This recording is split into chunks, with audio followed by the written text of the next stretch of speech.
मैं तो पंजतन का गुलाम हूँ, मैं तो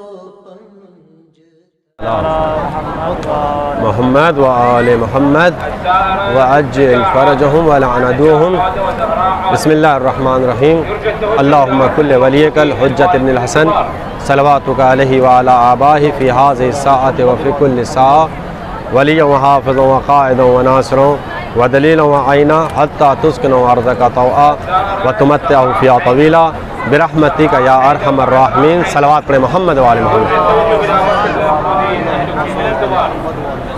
अज़ीज़ान मोहतरम, खालिक़े कायनात, मालिके अर्ज़ो समा, परिंदों को क़ुव्वते परवाज़ अता करने वाला, दरियाओं समंदर में रवानगी पैदा करने वाला, अहजारों में लचक पैदा करने वाला, ये सितारों में रोशनी अता करने वाला,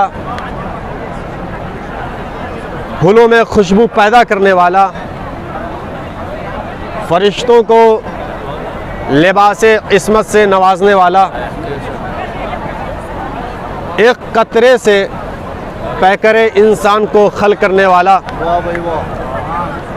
परवरदिगार अपनी जामे और मुहकम किताब कुरान मजीद में इरशाद फरमा रहा है, ऐ मेरे हबीब, हमने तुम्हें यतीम पाकर पनाह नहीं दिया, हमने तुम्हें गुमशुदा पाकर के मंजिल तक नहीं पहुंचाया। अज़ीज़ान मोहतरम, मैं दस्ते अदब जोड़ करके बारगाह इलाही में अर्ज़ करूँगा कि मेरे अल्लाह, दुनिया में आए दिन लोग यतीम होते रहते हैं, किसी की माँ नहीं है तो किसी का बाप नहीं है और किसी के माँ बाप दोनों नहीं हैं। आए दिन लोग दुनिया में यतीम होते रहते हैं, मगर तूने किसी और के लिए ये क्यों नहीं कहा कि हमने तुम्हें तंगदस्त पाकर गनी नहीं बनाया? किसी और के लिए क्यों नहीं कहा? अजब नहीं कि आवाज़े परवरदिगार आए कि सुनो, कुछ ख़ास लोगों की परवरिश कुछ ख़ास लोग ही क्या करते हैं। अब मेरी जुस्तजू और आगे बढ़ी कि वो ख़ास हैं कौन, कि जिसकी परवरिश को खुदा अपनी परवरिश कह रहा है। जब मैंने तारीख के सफ़ों की वरक गर्दानी की तो मेरी तायराना नज़र सफ़ों पर परवाज़ करते करते एक ऐसी अजीबो गरीब शख्सियत पर जाकर ठहरी कि जो शब की तारीकी में अपने भतीजे को हयात बख्शने के लिए अपने बेटे अली को मौत के बिस्तर पर सुलाने की मशक कर रहा है। ये वो हस्ती है कि जो शब की तारीकी में कभी बारे नबुवत को उठाता है तो कभी बारे इमामत को उठाता है, और उसी हस्ती के बारे में परवरदिगार कह रहा है कि जिसकी परवरिश को अपनी परवरिश कह रहा है। और मुसलमान हैं कि जो कुफ्र का फतवा सादिर कर रहे हैं। अजीब लोग हैं। क्या खूब कहा है किसी शायर ने कि जो मुनासिब न थी वो बात बता दी तूने, जो मुनासिब न थी वो बात बता दी तूने, इस बहाने से मियाँ जात बता दी तूने। जो मुनासिब न थी वो बात बता दी तूने, इस बहाने से मियाँ जात बता दी तूने, और कुल्ले ईमान के वालिद को बताकर काफिर अपने ईमान की औकात बता दी तूने। सलवात पढ़े मोहम्मद वाले मोहम्मद।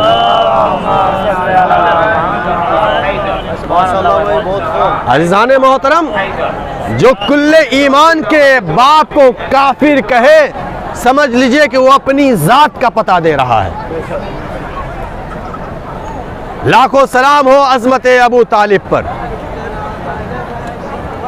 आप देखें कि आज उम्मत मुसलमा के, आज मुसलमानों में 73 फ़िरक़े हैं। हर फ़िरक़ा अपने आप को जन्नती कह रहा है, जन्नत तो मेरे लिए है। जन्नत में हम जाएंगे। और हर फिरका खुदा की वहदानियत को कबूल कर रहा है, किताब को मान रहा है, तमाम नबियों का इकरार कर रहा है, मोहम्मद मुस्तफ़ा को आखिरी नबी तस्लीम कर रहा है। हर फिरका अपने आप को जन्नत का दावेदार बता रहा है कि मैं जन्नती हूँ। अज़ीज़ान मोहतरम, हर फिरका ये कह रहा है कि मैं जन्नती हूँ, मैं जन्नत में जाऊँगा। हर फिरका एक सलवात पढ़े मोहम्मद वाले मोहम्मद। हर फिरका अपने आप को जन्नती कह रहा है, मोहम्मद मुस्तफ़ा को आखिरी नबी तस्लीम कर रहा है। अच्छा, वो कौन मुसलमान है जो अपने आप को जन्नती कह रहा है? जो खुद वक्त पर नमाज नहीं पढ़ते, जो रोज़ा नहीं रखते, जिन्होंने हज को एक खेल समझ रखा है, ज़कात निकालना वाजिब है मगर ज़कात अदा नहीं करते, खुम्स देना वाजिब है मगर खुम्स नहीं देते, और वो अपने आप को जन्नती कह रहे हैं कि जन्नत का दावेदार हम ही हैं, जन्नत हमारे लिए है।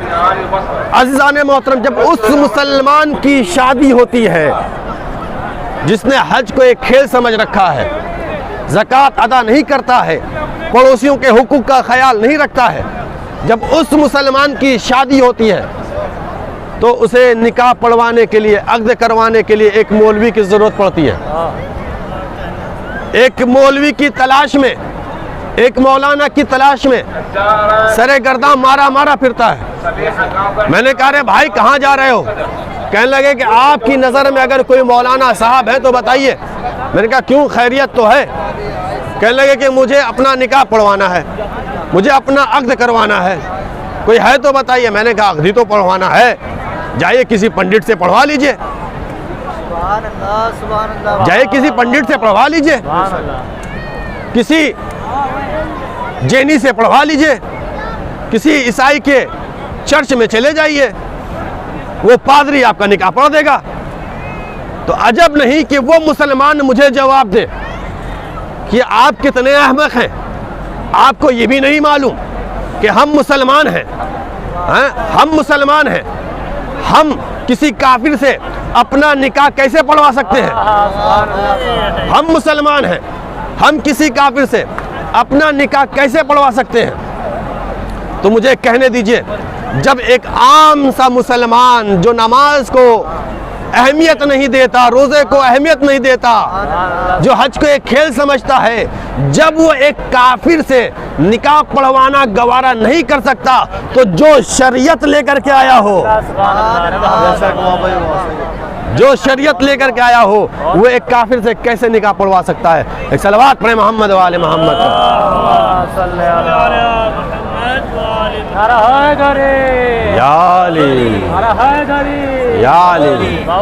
खानदान ज़हरा पे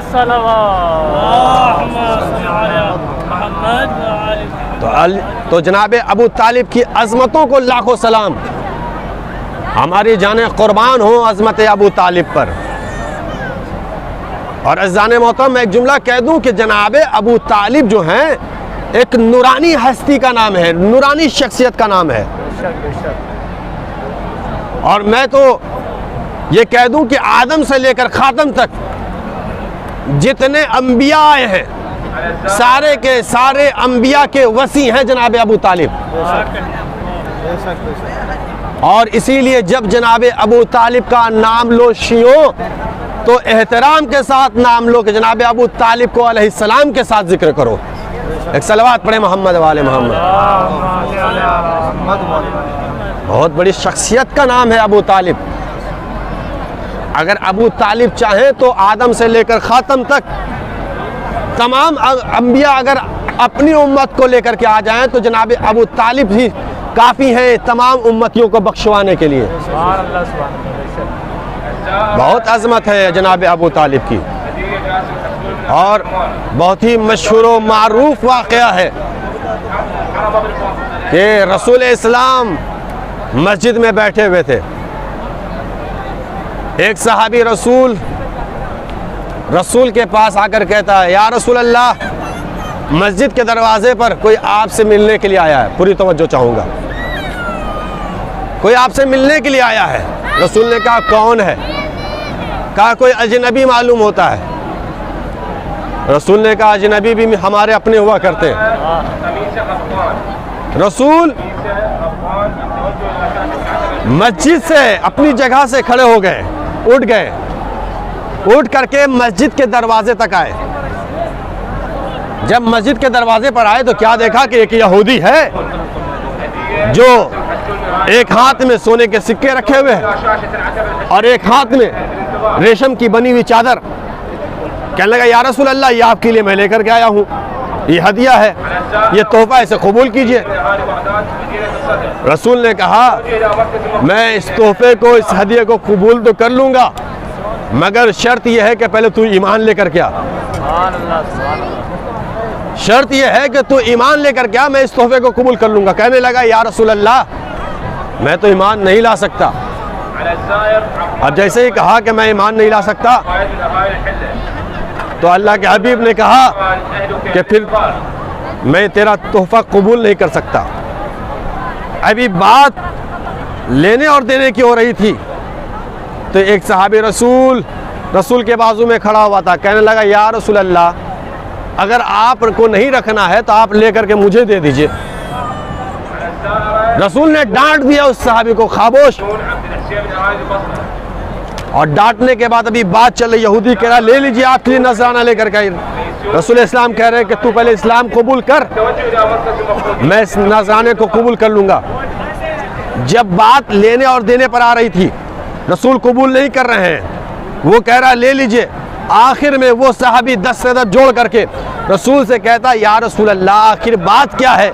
ना तो आप खुद लेते हैं, ना लेकर मुझे देते हैं। तो रसूल ने कहा सुन, अगर आज मैंने इसकी चादर ले ली, आज मैंने इसके सोने के सिक्के ले लिए, तो कल रोज़े क़यामत मेरा दामन ये पकड़ के कहेगा कि आप मेरे मखरूज हैं, लिहाजा आप मेरी शिफात कराइए। तो अज़ीज़ान मोहतरम, मुझे एक जुमला कहने दीजिए कि जब रसूल एक यहूदी के तोहफ़ को कबूल नहीं कर सकता, वो रसूल कैसे पूरी जिंदगी एक काफिर के यहाँ रह सकता है? एक सलावत पढ़े मोहम्मद वाले मोहम्मद। तो अज़ान मोहतरम, लाखों सलाम हो अज़मत अबू तालिब पर। ये अबू तालिब हैं कि जिसकी पनाह को खुदा अपनी पनाह कह रहा है। जनाब अबू तालिब की तारीख उठा करके देखें, दामने वक्त में गुंजाइश नहीं है मैं जिक्र करता। तारीख उठा करके देखें कहाँ कहाँ किस किस मकाम पर रसूल इस्लाम को जनाब अबू तालिब ने बचाया है। ये अबू तालिब की मेहनत है। और मैं यहाँ तक तो ये भी कहता हूँ कि अगर अबू तालिब और अबू तालिब की औलाद ना होती तो ये दीन खुदा की पहचान ना होती। ये दीन की मार्फत औलाद अबू तालिब और जनाब अबू तालिब अलैहिस्सलाम की वजह से।